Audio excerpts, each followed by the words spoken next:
தீபத் திருவிழாவை ஒட்டி திருவண்ணாமலையில் குதிரை மற்றும் மாடு சந்தை களைகட்ட தொடங்கியுள்ளது. தமிழ்நாடு மட்டுமின்றி வெளி மாநிலங்களில் இருந்தும் சந்தையில் வியாபாரிகள் குவிந்துள்ளனர். திருவண்ணாமலையில் ஒவ்வொரு ஆண்டும் தீபத் திருவிழாவின் போது மாடு மற்றும் குதிரை சந்தை நடத்தப்படுவது வழக்கம். கார்த்திகை திருவிழாவில் மாடு குதிரைகள் வாங்கிச் சென்றால் வியாபாரம் பெருகும் என்பது நீண்ட காலமாக அப்பகுதியில் இருந்து வரும் நம்பிக்கை ஆகும். அதன்படி செங்கம் சாலையில் உள்ள சந்தை மைதானத்தில் நேற்று தொடங்கிய சந்தையில் தமிழ்நாடு மற்றும் வெளிமாநிலங்களில் இருந்து ஏராளமான குதிரைகள் மற்றும் மாடுகள் கொண்டு வரப்பட்டுள்ளன.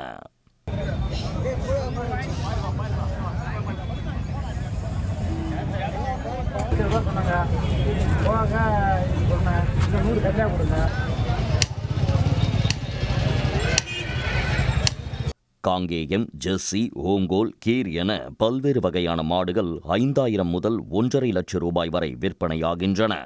இதேபோல் சப்ஜா, காட்டுவாடா, மார்வாடி உள்ளிட்ட ரக குதிரைகள் சுமார் 10,000 முதல் 2 லட்சம் ரூபாய் வரை விற்பனையாகின்றன.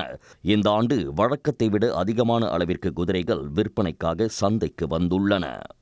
வியாபாரம் கொஞ்சம் விலை கம்மியான விலை தான். பொருள் தரமான பொருள். போன வருஷத்துக்கு இந்த வருஷம் தரமான பொருள் வந்திருக்கு. மாடு இருக்கு, பசுமா இருக்குது, ஜல்லிக்கட்டு காலை இருக்கு, ஒட்டகம் இருக்கு, குதிரைகள் இருக்கு, அனைத்து ஜாதிகள் மாடு, காங்கிரேஜ் இருக்கு, எல்லா மாடும் அனைத்து ஜாதிகள் மாடுக்குமே வந்திருக்கு.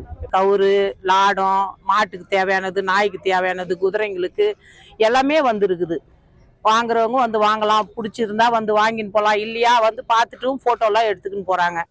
இந்த ஆண்டு முதல் முறையாக சந்தையில் ஒட்டகம் கொண்டு வரப்பட்டுள்ளதால் சிறுவர்கள் முதல் பெரியவர்கள் வரை அதில் சவாரி செய்து மகிழ்ந்தனர்.